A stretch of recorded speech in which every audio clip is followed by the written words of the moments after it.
রহমানির রহিম। আজকে সেই 14 সালের প্রতিষ্ঠিত রেঞ্জার ফাউন্ডেশনের 12তম বছর একযোগ পূর্তি হয়েছে।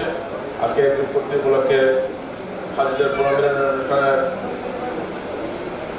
আয়োজন করার জন্য আমি রেঞ্জার ফুড কর্তৃপক্ষকে ধন্যবাদ জানাই এবং যারা আজকের এই গত 12 বছর রেঞ্জার থেকে যারা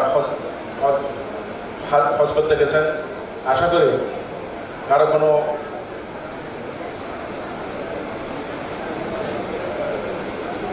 কারো কোনো অভিযোগ থাকবে না। কারণ এই ফাউন্ডেশন, এই হজ গ্রুপটা নাসির সাহেব যে প্রতিষ্ঠিত করেছিল, ওনার নিয়ত ছিল হাজদেরকে সেবা দেওয়া।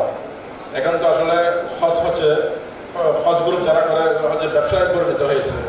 এই রেঞ্জার ফাউন্ডেশন একমাত্র ফাউন্ডেশন এই ব্যবসায় চিন্তা না করে সবাইকে সেবা দেওয়ার জন্য চিন্তা করছিল নাসির সাহেব।